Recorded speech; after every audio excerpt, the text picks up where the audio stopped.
अस्सलाम वालेकुम dear students. ये वीडियो आपके इंग्लिश सब्जेक्ट के ऊपर बनाई गई है जो आपको फ़र्स्ट टर्म वर्क के तौर पे होमवर्क पर दिया गया है। इसके आपके फ़र्स्ट चैप्टर की एक्सप्लेनेशन मैं आपको देने जा रही हूँ। आपका फ़र्स्ट चैप्टर का नेम है द वॉइस ऑफ गॉड। ये एक पोएम है जिससे रिलेटेड आपको 10 MCQs दिए गए हैं जो आप अपने सामने स्क्रीन पर देख सकते हैं। इसके अलावा इसमें अब इस पोएम में है क्या, इस पोएम में हम क्या समझ रहे हैं, मैं आपको इसके बारे में बताती हूँ। द वॉइस ऑफ गॉड मतलब खुदा की आवाज़। तो ये पोएम बेसिकली एक पोइट ने लिखी है जिनका नाम है लोविस आई न्यूमन। और इस पोएम में वो हमें क्या बताना चाह रहे हैं कि उन्होंने इस पोएम को इस तरह किया है कि ख़ुद पर रख कर कि मुझे खुदा की आवाज़ सुनने का बहुत शौक़ था, जिसकी वजह से मैं एक बहुत ऊँचे मीनार पर चढ़ गया, लेकिन खुदा ने मुझसे कहा कि वापस नीचे जाओ, मैं लोगों के दरमियान रहता हूँ। तो इस पोएम का सेंट्रल आइडिया बेसिकली या सम अप देखें तो हम ये है, तो आप इन वर्डिंग से क्या सीखते हैं, जैसे कि हम समरी आपके सामने आपके स्क्रीन पर मौजूद है। देखिए, in this poem the poet say that he wanted to hear the voice of God.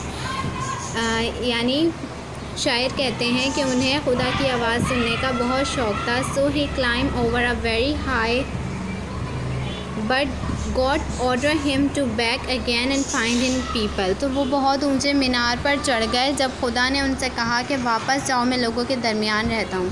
तो इस पोएम से हमें क्या सबक मिलता है, इस पोएम का सेंट्रल आइडिया क्या है, वो अपनी इस पोएम के थ्रू हमें क्या मैसेज देना चाहते हैं, तो वो हम इसके सेंट्रल आइडिया में देखते हैं। Central idea, if someone want to be close to God, यानी अगर कोई शख्स खुदा के बहुत नज़दीक होना चाहता है, he should not aloof himself from people, उसे ख़ुद को लोगों से दूर नहीं करना चाहिए।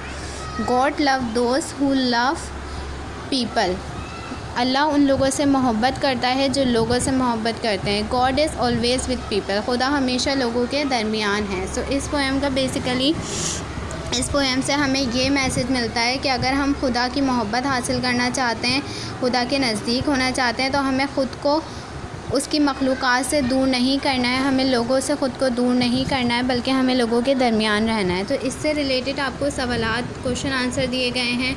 फर्स्ट क्वेश्चन आपका है, what does a poet mean to say I dwell among a people, यानी जो पोइट ने कहा कि खुदा ने उनसे मुखातिब किया कि मैं लोगों के दरमियान रहता हूँ, इस वर्ड का क्या मकसद है, आई dwell among the people.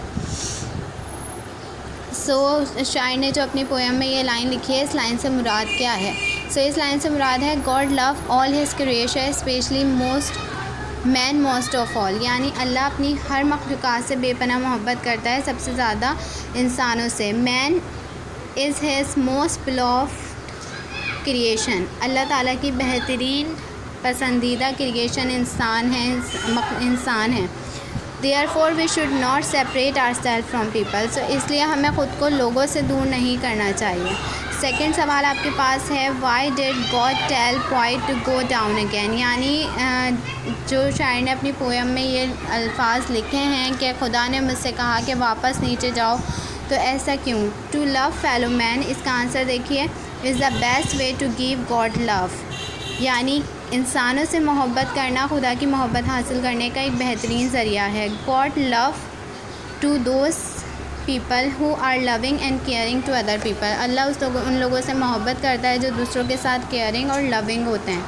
If you want to close to God, अगर हम खुदा के नज़दीक होना चाहते हैं, वी शुड लव पीपल, हमें लोगों से मोहब्बत करनी चाहिए, हेल्प देम, उनकी मदद करनी चाहिए। God doesn't like those people who hate other, खुदा उन लोगों को पसंद नहीं करता जो दूसरे लोगों से नफ़रत करते हैं, एंड अवॉइड देम, और उन्हें अवॉइड करते हैं। इसी तरह आपके पास क्वेश्चन नंबर 3 है, why did the poet climb the steeple, यानी जो पोइट थे वो एक ऊंचे मीनार पर क्यों चढ़ गए थे? इसके आंसर देखिए, the poet climb the steeple to close to God, यानी वो इतने ऊंचे मीनार पर क्यों चढ़ गए थे कि वो खुदा के नज़दीक होना चाहते थे, खुदा की आवाज़ सुनना चाहते थे। The poet thought that by climbing up the steeple would be very near to God, उनकी ये सोच थी कि मैं बहुत ऊँचे मीनार पर पहुंचकर मैं खुदा के बहुत नज़दीक हो जाऊंगा। However we can be close to God only by serving other people, जबकि हम सिर्फ़ और सिर्फ दूसरे लोगों की मदद करके ही खुदा के नज़दीक हो सकते हैं। सर्विस इज़ वर्शिप, दूसरों की मदद करना ही इबादत है। To love and care for people is the best way to be close to God. लोगों से मोहब्बत करना, उनका ख्याल रखना, यही बेहतरीन तरीका है खुदा की मोहब्बत हासिल करने का। और इसके बाद आपके पास क्वेश्चन नंबर 5 गिवन है, what is the message of the poem the voice of God. यानी ये जो पोएम है वॉइस ऑफ गॉड, ये हमें क्या मैसेज दे रही है, क्या पैगाम दे रही है। तो जैसे कि मैंने आपको जितना बताया, अब आप इसको अपनी वर्डिंग में भी कर सकते हैं कि आपको इस पोएम से क्या मैसेज मिलता है। So answer is the poem of the message of the poem is that we should be very friendly and loving to others. यानी हमें दूसरों के साथ बहुत फ्रेंडली और लविंग रहना चाहिए। This is the best way a man can do. ये एक बेहतरीन तरीका है जो इंसान कर सकता है। God is happy with that person who take care of and service mankind. खुदा उन लोगों से मोहब्बत करता है जो दूसरों का ख्याल रखते हैं और उनके लिए मदद करते हैं। अब क्वेश्चन नंबर 6 आपके पास है, what do you learn about a poem after reading a poem. यानी ये सेम क्वेश्चन हो गया कि इसका मैसेज, इस पोएम का मैसेज क्या है और या आप ये इस पोएम को पढ़कर आप क्या सीख रहे हैं। तो अब आप मैट्रिक लेवल पे आप में ये होना चाहिए कि आप इसे अपनी वर्डिंग में भी लिख सकें, लेकिन अभी फ़र्स्ट टर्म के तौर पे आपको काम दिया गया है, आप इसको अच्छे से समझें और कोशिश करें कि आप ख़ुद भी लिख पाएँ। सो आंसर इसका देख लेते हैं क्या है। The poet seems to be good and religious person. यानी जो पोइट हैं वो बहुत एक अच्छे और मजहबी इंसान लगते हैं। And he had a natural toward religion. उन्हें इस्लाम से बहुत मोहब्बत है। He also seems to be very careful caring for people. वो लोगों के लिए भी बहुत केयरिंग नज़र आते हैं। And want other to do the same. और दूसरों से भी ऐसा ही चाहते हैं। He think this is the best way to win God love. वो सोचते हैं कि ये बेहतरीन तरीका है खुदा की मोहब्बत हासिल करने का। सो इस पोएम को अगर सम अप करके देखें तो इसमें यही है कि हमें अल्लाह की मोहब्बत हासिल करने के लिए ख़ुद को लोगों से दूर नहीं करना है। आपको इस पोएम से रिलेटेड बस यही काम प्रोवाइड किया गया है कि आपके पास इसके 10 MCQs हैं, इसकी समरी है, सेंट्रल आइडिया है एंड 5 क्वेश्चंस हैं। आई होप आपके लिए ये पोएम समझना इजी हो गई होगी। Thank you so much.